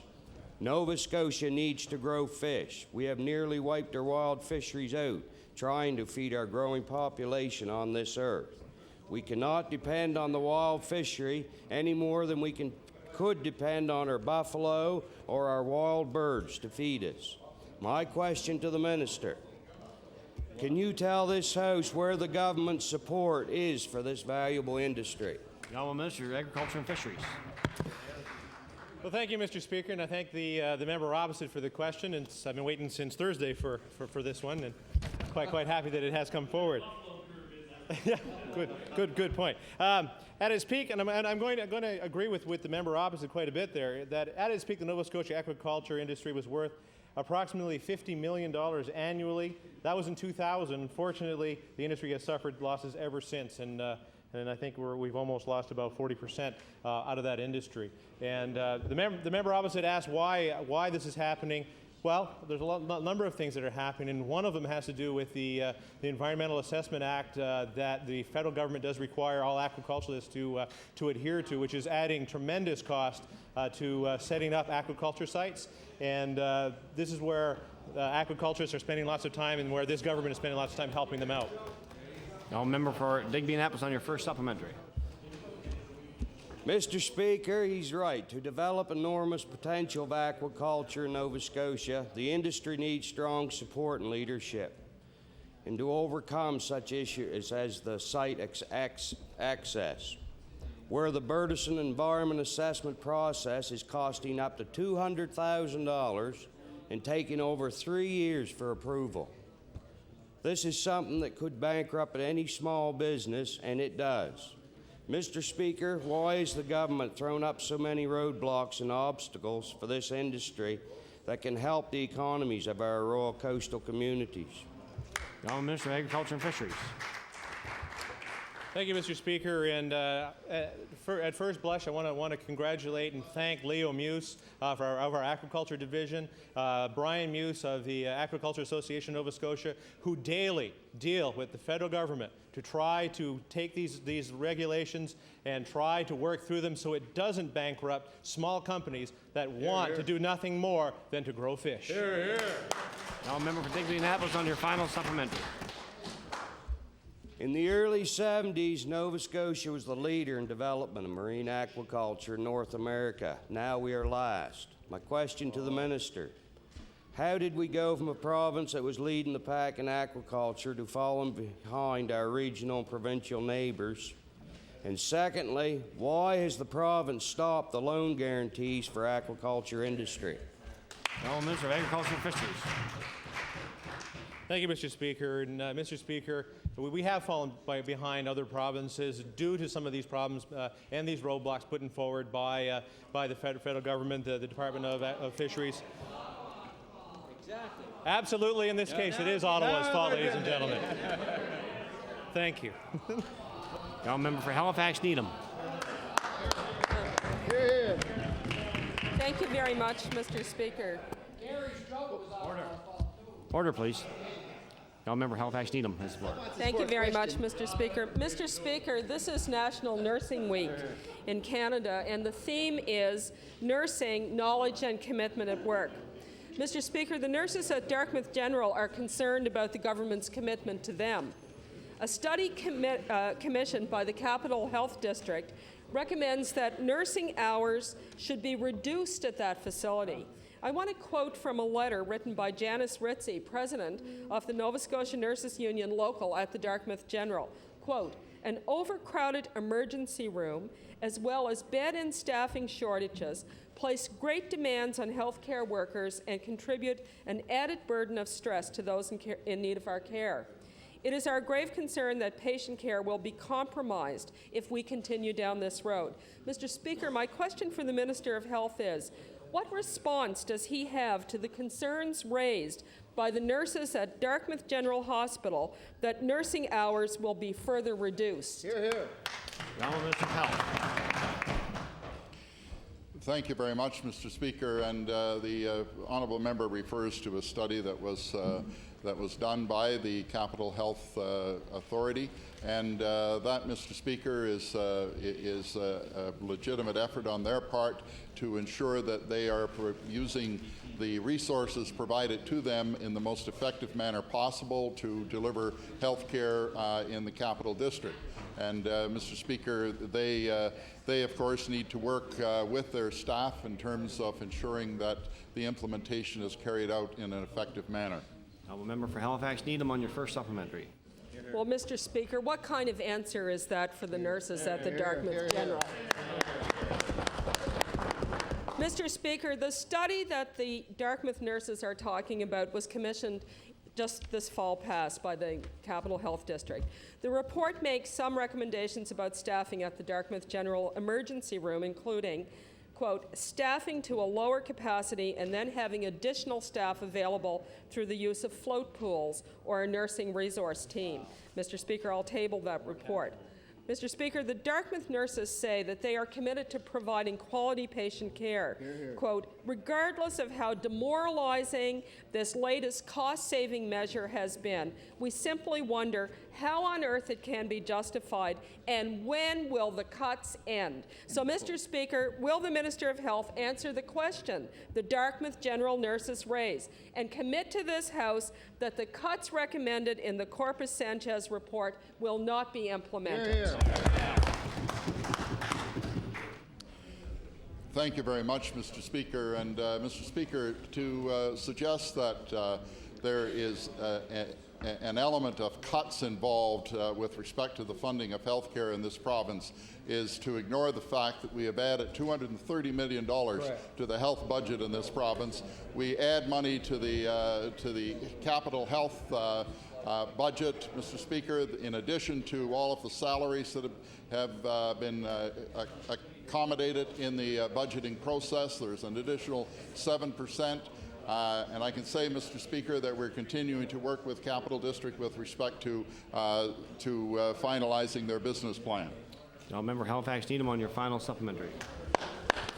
Well, Mr. Speaker, the minister can lecture the nurses while they watch their work be casualized and intensified. Yeah, yeah. And as we all know, when the critical state of emergency services in the Capital Health Region hit the news, the government promised more accountability and transparency about health services. So I'd like to table the daily review of emergency services posted on the Capital Health website for this week, National Nursing Week in Canada, and I want to say to the minister, you will see when you look at that, no data is available. So I want to ask the minister today, when nurses are telling him that the cuts that are being implemented in the hospitals are demoralizing them and that patient care is being compromised, is this his idea of accountability, or is it simply a way to hide from the fact that his government's policies are causing overcrowded emergency rooms and staff shortages? Minister of Health. Thank you very much, Mr. Speaker. And the honourable member would know, and all honourable members know, that we have embarked upon a program to address the emergency services in the Capital District. And Mr. Speaker, the reason that we embarked upon that program and the reason that Capital Health had a plan in place that we were able to implement is because we want to ensure that everyone involved in health care, in particular our nurses, are able to employ their skills in a most effective manner, Mr. Speaker. And that is always our objective, and we encourage Capital Health to pursue those objectives as well. The honourable member for Cape Breton South. Mr. Speaker, my question today is to the Minister responsible for the Treasury and Policy Board. Mr. Speaker, in his testimony before the Public Accounts Committee, this minister's deputy confirmed that out of 28 Treasury and Policy Board staff, 8 are political aides. Oh. Mr. Speaker, every minister requires advisors. That's a given. But why this minister needs 8 in only one of his departments, quite frankly, boggles the mind.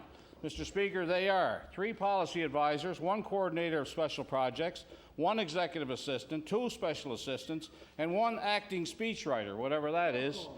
Mr. Speaker, my question to the minister, will the minister please explain why he finds it necessary to have political aides make up almost 30% of the staff of Treasury and Policy Board? The Honourable Minister of Justice. I'd like to thank the honourable member for the question. As the honourable member knows, and as I've indicated in previous answers and questions to this House, government requires advice from a number of public servants who provide government with information and advice which assists them in carrying out their role as government.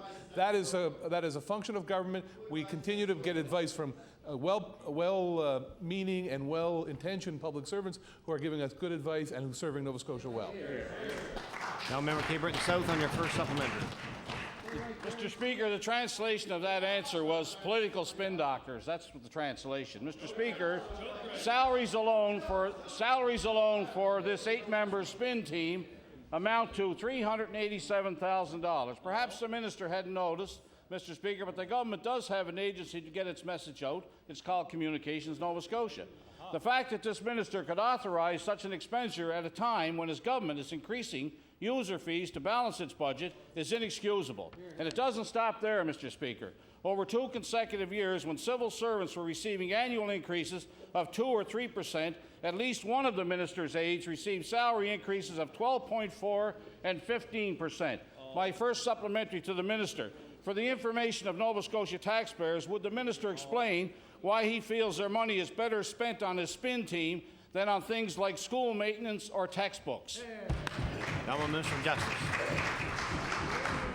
As I indicated to the honourable member in his question, we are receiving policy advice at Treasury and Policy Board. That is the function of Treasury and Policy Board, Mr. Speaker. Mr. Speaker, Communication Nova Scotia provides additional communication support to government.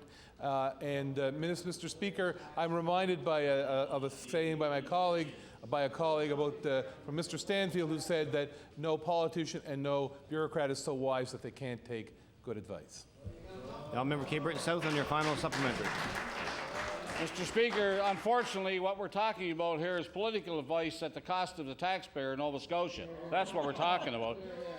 Mr. Speaker, the minister doesn't appear to be taking the matter seriously. That money could have been used to better use. It could have been used to fund, Mr. Speaker, 22 subsidized daycare spaces, or 3 women's centres with $87,000 in change. Let him ask his constituents, Mr. Speaker, if they feel their money is well spent. My final supplementary to the minister: why does the minister believe that his political interests take precedence over the needs of people who elected him? Now, Minister of Justice. Thank you to the honourable member. In point of fact, Mr. Speaker, the minister feels that the interest of his constituents and the people who elect all members of this House are being served by getting good advice. Without good advice, we do not have good policies. Without good policies, we don't have good government. That's why we have to have a strong and effective Treasury and Policy Board. Honourable member for Hants East. Thank you, Mr. Speaker. Mr. Speaker, a series of brush fires have sprung up across the HRM over the past few days, and there were no injuries, luckily, but I think we all have good reason to be worried. Hurricane Juan knocked down more timber than we normally harvest in a year. The quarantine for the brown spruce longhorn beetle has meant that much of the wood within the HRM has not been removed. The province has appealed to the federal government for a flexible approach to the cleanup, but we may not have time for the federal government to respond. So my question, Mr. Speaker, for the Premier: what's your short-term plan to ensure this wood is cleaned up and to prevent a potentially devastating situation? Here, here. Honourable Premier. I refer that to the Minister for Natural Resources. Minister of Natural Resources. Thank you, Mr. Speaker, and I thank the member for the question. As he's well aware, this government is working with their counterparts in Ottawa to try to work out a mechanism to have the cleanup. And we are alarmed about the potential forest fire dangers that there is in the area. That's why we stood our ground and made sure that there was proper burning permits in the HRM district, Mr. Speaker. Thank you. Now, member for Hants East on your first supplementary. Thank you, Mr. Speaker. I thank the member for his answer. And I think when fires get out of control, it doesn't matter whether you have a permit or not. So I want to go on record as thanking the minister for the meeting that I requested last week. He was quite prompt in that. But my fear is that everything this government does, it winds up being connected to a federal program, and there's no great provincial initiative. So, Mr. Speaker, last year we watched as forest fires wreaked havoc in British Columbia. The conditions in Nova Scotia are shaping up to be particularly dangerous this year. Considering the huge volume of timber that is down, if we have a dry summer, we could be in for a lot of trouble. The province needs to make cleanup of this material a priority and then worry about marketing second. So my question to the Minister of Natural Resources: when can we expect a cleanup plan and a harvesting plan from your government? Here, here. Honourable Minister of Natural Resources. Thank you, Mr. Speaker, and through you to the honourable member opposite. this government is being proactive. We're educating people in the hurricane zone to make sure that they're alert of the potential forest fire danger there is out there. We've already put the National Forest Advisory Group on warning that we may need more air service in our area during the peak season, and we are working with the federal government, and we are being very persistent with the federal government, Mr. Speaker. The Premier will be bringing it up at his meeting with his counterparts in Ottawa, as I am bringing it up with the federal minister. Thank you, Mr. Speaker. Now, Member Hantz on your final supplementary. Thank you, Mr. Speaker. Well, the minister is right to take one approach, because he is going to need air service if we have fires here, because you're not going to be able to fight these fires on the ground. Mr. Speaker, the Chronicle Herald reported today that there were more than 35 small grass and forest fires burning on the weekend, and we haven't even hit the dry season yet. So my question to the Premier, even if the CFIA doesn't designate a mill before fall, the province could still aid in harvesting this wood in preparation for a mill's designation. So, Premier, what steps do you plan to take this week, and when can we expect the cleanup to begin? Honourable the Premier. Thank you very much, Mr. Speaker. And it's fortunate, it's circumstantial, I guess, that the member opposite would bring up this important question this afternoon question period, because I actually had a conversation with the Minister of Natural Resources this morning concerning the cleanup and the possibilities of enlisting more federal help in the cleanup. We are very, very aware of the forest fire danger. We are very, very aware as well that we should maximize all of this fiber as effectively as we can. What I can assure the member opposite, as the minister has assured him, and I as well will assure him, that this is very much on the front burner and on our radar screen. The member for Halifax Clayton Park. Thank you, Mr. Speaker. My question is for the Minister of Finance. At public accounts on May 5th, the Deputy Minister of the Treasury and Policy Board was present to answer questions about user fees.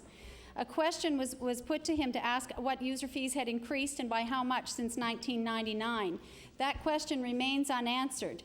The figures that I mentioned at that meeting and quoted were $29 million was increased in the year 2000, $35 million in 2001, $26.5 million in 2002, no increases in user fees in the election year 2003, and now in 2004 we have what was $13 million was referenced last Wednesday as user fee increases. That makes $103 million increased in annual revenue from user fees in that 5-year period. Can you confirm that these user fees have in fact been increased by over $100 million, or 100%, since the Tories took power? Honourable Minister of Finance. Thank you very much, Mr. Speaker, and I don't know what numbers the honourable member is using. She quoted numbers. I can't confirm those numbers. I can confirm this year that we increased for the budget this year, we increased user fees, and we've announced the $13 million. But if the honourable member wants to share her arithmetic, I'll have it checked for her. The honourable member Halifax Clayton Park on your first supplementary. Thank you. Mr. Speaker, last Wednesday we already heard from the Deputy Minister of Treasury and Policy Board that he would confirm those numbers. The very same numbers were presented then as I presented now. I think, in fact, I think the Minister would agree with me that when a Deputy Minister comes to the Public Accounts Committee with the subject at hand being user fees, that they ought to know how many user fees we had in place in the past, how many increases we've had, and to what magnitude. I think that's a pretty simple question, and I think the Minister of Finance would also have that information available. And I think that there's no question that it's increased by 100%. Now, my question relates to the user fee working group that is in place. We were told by the Deputy Minister that there have been several studies and there's currently a working group in place. My question to the Minister, after 1 full year of study by this latest working group, why hasn't the user fee working group completed their work, or are they just a political group in search of new dollars for revenue? Thank you. Mr. Finance. Thank you very much. Thank you very much, Mr. Speaker. But The group that she refers to is a group that looks at the different fees, the different services for government. There is quite a number of fees and a number of services the government provides. They have a lot of those to look at. They've been doing a review, and Mr. Speaker, they will continue to do a review on those as they go on. The Honourable Member Halifax Clayton Park on your final supplementary. Thank you. Mr. Speaker, we see a 100% increase in user fees in 5 years, no framework to justify user fee increases, and no proof provided that increases are just that and not hidden taxes. With 508 new and increased user fees just announced at the end of March, it looks a lot more like a revenue tax grab. Mr. Speaker, my question for the Minister: wouldn't it have made more sense and been more honest to do the analysis and be accountable to Nova Scotians rather than grabbing the tax revenue in time for balancing this year's budget? Minister of Finance. Thank you very much, Mr. Speaker. And as I've indicated before, in the process of going through a budget, you look at the components that come into it. Mr. Speaker, once you've set your priorities, then you have to look at the different revenues that are coming in, and user fees, those revenues that come are one of the revenue sources. Mr. Speaker, what we did as a government and what we have done with this budget is look and deal with the priorities of Nova Scotians, that being health care and education, Mr. Speaker. The Honourable Member for Pictou West. Thank you, Mr. Speaker. To the Minister of Transportation and Public Works. In today's daily news, there's mention that the Department of Public Works and Transportation is allowing the Halifax Dartmouth Bridge Commission to do a study on toll roads. So my question to the Minister: how much is this commission going to cost, and are you allowing toll roads by municipalities in this province? The Honourable Minister of Transportation and Public Works. Mr. Speaker, I detected two questions there, but in answer to the first one, the Bridge Commission does not come under the Department of Transportation.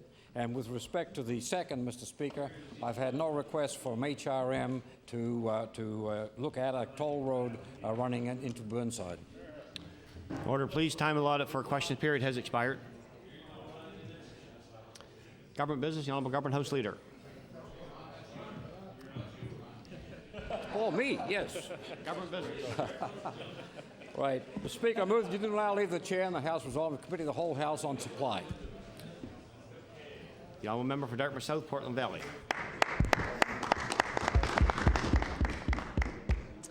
Thank you, Mr. Speaker. My topic will be the role of the voluntary sector in Nova Scotia and the challenges that it is currently facing. I am fortunate to have a number of voluntary sector organizations in my constituency of Dartmouth South, Portland Valley, serving both my community and the province. These include the United Way of Halifax Region, the Community Living Association, Big Brothers, Big Sisters, the Nova Scotia and Dartmouth divisions of the Canadian Mental Health Association, Parents Resource Centre, the Fédération Acadienne de la Nouvelle-Écosse, Feed Others of Dartmouth, Micmac Amateur Aquatic Club, Sonobe Canoe Club, the Dartmouth Curling Club, St. George's Tennis Club, Church Food and Clothing Banks, the Eastern Front Theatre, the Dartmouth Community Theatre, the North and South Woodside and Finley Community Centres, a number of churches and schools, including home and school associations and school advisory committees, Thomas Aquinas Centre, Alice Housing, Self-Help Connection, Clean Nova Scotia, the Portland Estates Residents Association, the Central Dartmouth Neighbourhood Association, Friends of Harbour Green Space, the Dartmouth Community Health Board, a number of service organizations, Kiwanis Golden K, Lions Club and Rotary Club, hospital and nursing home volunteer groups, and the Capital District East Business Commission. And the list could continue. So what is the voluntary sector? This sector includes charitable and nonprofit organizations delivering programs and services that are both necessary and add to the quality of life in Nova Scotia. The 2000 National Survey of Giving, Volunteering, and Participating indicated that approximately 1 in every 3 Nova Scotians volunteered through one of these organizations. giving over 47.2 million hours that year, the equivalent of almost 25,000 jobs. When informal volunteers, those not working through formal organizations or groups, are added to the mix, volunteers contribute the equivalent of $2 billion annually in Nova Scotia. Supporting this volunteer work is crucial because any decrease would seriously impact on our quality of life. This is a particular concern in a financially strapped province like ours, where it would be very difficult to replace this work with paid or government services. These services support the work of every provincial department and level of government.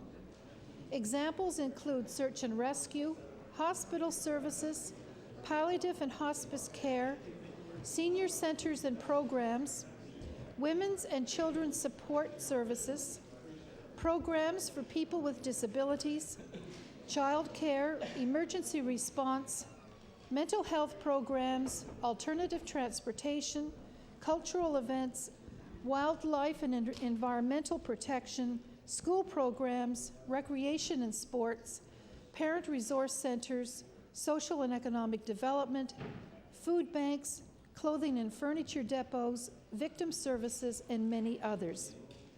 These are not frills or luxury services. These provide the basic necessities of life and help create healthy communities. Mr. Speaker, often I get the impression that government and other policy decision makers view the voluntary sector as a drain on the public purse. Ministers and officials often pat themselves on the back for working with their community partners, but treat them as irritating special interest groups. Decisions about funding, planning priorities, governance, program cuts, regulations, and interpretations are made without meaningful consultation with the community groups, organizations, and agencies that will be directly affected. Government often has the luxury of responding to political and financial pressures by choosing what it wants to do. Other responsibilities are downloaded to communities and families without any prior consultation or provision of the necessary resources for organizations to meet these increased responsibilities. It's assumed that community groups have the interest and infrastructure to take up the slack. It's also assumed that there is a relatively equal and willing playing field across the province to meet both government and community expectations, and this is not the case. There are wide differences in the number and kind of volunteer-led initiatives in different communities. Not all areas can respond to increased needs in a way that provides equity across the province. What am I hearing from the groups and organizations that I meet with? The most critical problem is the lack of stable funding for the core operations of these groups. Not all voluntary sector organizations rely on government funding. For example, the health charities, like the Heart and Stroke Foundation of Nova Scotia and the Canadian Cancer Society Nova Scotia Division, raise most of their necessary funds through door-to-door canvassing, fundraisers, and donations.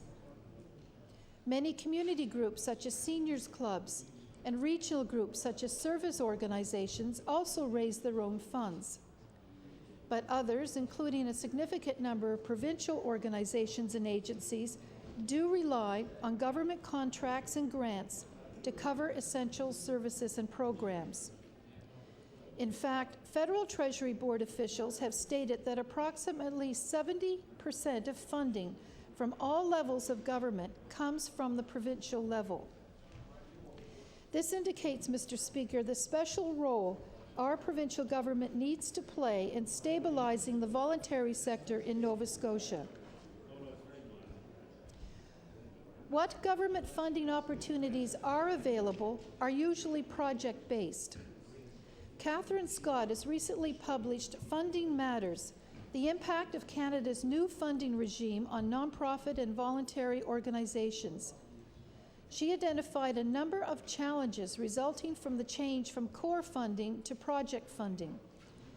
This was supposedly an attempt by all levels of government over the past 10 years to reduce their financial support to the voluntary sector and to gain more accountability from the sector by using the so-called corporate model. It has resulted in these organizations having to spend more volunteer and staff time and resources on fundraising and less time on serving the public. It has also resulted in volunteer and staff fatigue. Many organizations are struggling to find enough people to serve on boards of directors and fundraising committees. Other unintended results have included a drift from the original mandates of these groups as they chase project funding opportunities using government criteria and government priorities. Equally as concerning is the intimidation factor, whereby groups applying for government project-based funding are less likely to voice the concerns of their clients and beneficiaries. It is a real catch-22, holding your hand out while offering constructive criticism. Also, not being able to plan for longer than a year at a time is creating a continuous scramble for funding and causing harm to the sector. Other challenges include lack of access to short-term capital funds, a situation that the Alexander Children's Centre finds itself in today. An increasing number of insurance issues are currently affecting the voluntary sector. These are highlighted in the 2003 publication issued by the Tourism Industry Association of Nova Scotia, Recreation Nova Scotia, Sport Nova Scotia, the Restaurant Association of Nova Scotia, and the Canada Volunteerism Initiative Nova Scotia Network, entitled Insurance, It's Everybody's Business. These groups have identified several insurance pressures. The first I want to mention is general liability insurance. Some premiums have increased by 100 to 300% and higher, especially affecting volunteer fire departments and active living, sports and recreation opportunities. The insurance industry has increased the number of activities it considers high risk or too complex, resulting in groups having to limit or cut programs such as field trips and swimming lessons. Insurers are starting to screen board members by reviewing board members' resumes before determining an organization's final cost for directors' liability. The assumption being that the more capable the insurance company decides the board to be, the lower the premium for directors' liability. It's also been reported that a homeowner, when renewing personal home insurance, was asked about membership on any nonprofit boards.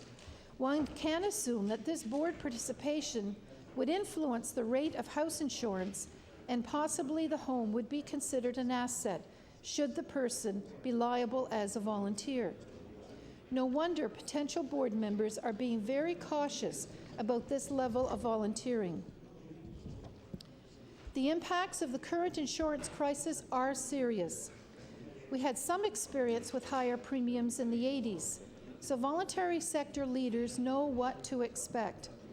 Volunteer unwillingness to fundraise to cover insurance costs, staff cuts, loss of programs and services, cancellation of festivals and events, which often raise money for several organizations, and the possible closure of some facilities and organizations.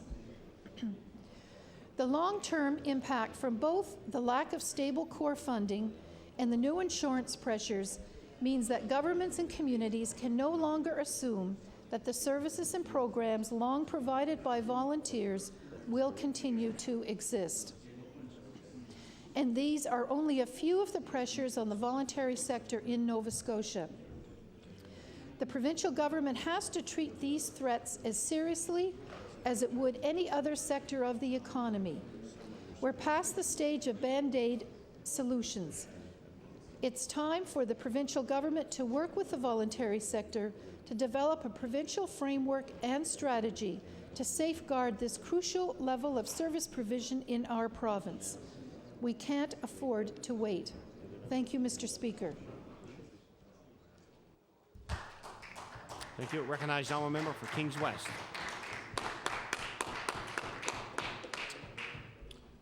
Thank you, Mr. Speaker. Certainly a privilege and a pleasure today to rise and speak about some of the issues facing Kings West.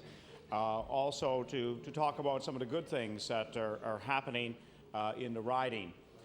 Certainly, however, as spring comes to life in Kings West and the beautiful historic Annapolis Valley, certainly there is a cloud that hangs over the farming community, and I guess maybe Kings West in a general fashion, in that we've had 130 workers lose their jobs at Avon Foods, 11 workers with Atlantic Arbor, one of the companies that was shut out when Emera decided to go to a one-source contract, 20 workers at a printing company in New Minas, where a few of those, of course, did live in Kings West, and of course, as just of last week, 6 less teachers that will be in the 7 schools that make up Kings West. So those are certainly do put a little bit of cast of doubt and difficulty in the minds of people in Kings West.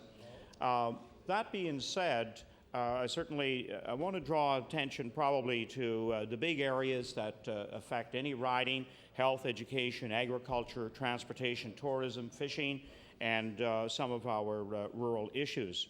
In the area of health, I must say over the last couple of months, having the opportunity to attend Community Health Board meetings, I've been very, very impressed with the work that they are doing. In the Berwick Community Health Board, they recently had an evening where they recognized the work of 3 groups in the community, one of them being the Black Rock Cultural Center, which just developed a fitness trail along the Bay of Fundy. And it has a short loop and a longer, actually a 20-kilometer, a very challenging scenic route. And for a very, very small community on the North Mountain, this was certainly an endeavor that was very challenging cost-wise and so on for them. And again, like many other, I guess, organizations, they are faced now with a liability issue because, of course, the trail along the Bay of Fundy does pose some hazards. And they're hoping to resolve that with coming under maybe a larger provincial body that will enable them to get reasonable liability insurance. Also, with the Community Health Board, one of the programs that they have funded, which has really taken on, I guess, somewhat a life of its own, and that is the Healthy Snacks program in the Somerset School. Again, a small school, 200 students who never seem to be at a loss to come up with new initiatives that partner with the community. And so what they have done there is initiate both in the morning when the students arrive at school, at recess, and at noontime, a totally healthy nutrition opportunity for the students. And where it is throughout all of the grades, it is starting to catch on to the point now that students, in fact, in their own lunches are substituting what they would normally take with giving consideration to what would Mrs. Morse, of course, who is the principal, what would she say about what I'm taking to school today? So there was a whole change in the culture of that school in relation to good, healthy snacks. Also, the Community Health Board in Berwick is funding a seniors fitness program, and now they're starting to launch forward with a health promotion program on a larger scale that will involve fitness, nutrition, by means of a publicity and publication program. So we have those very, very good things being done at the ground level through community health boards, both in Berwick and in Kingston, but still on the larger scene, of course, of health delivery. Our area of Kings West comes under difficult constraints, both at Valley Regional Hospital and at Soldiers Memorial.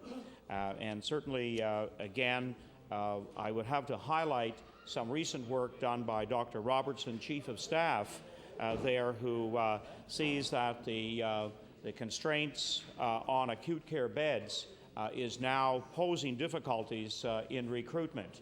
And we're talking about specialty services like urology, where in fact a doctor who was planning to come to Valley Regional to assist in a very, very important program, since the Annapolis Valley does have the highest age of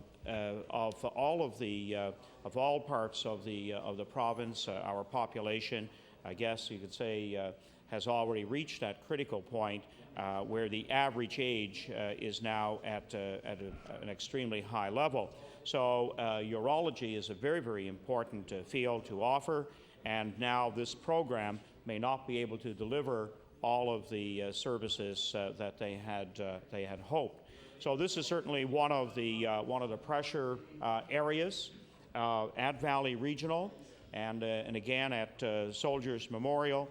I think we need to challenge the government to utilize the operating room that has been revamped and renewed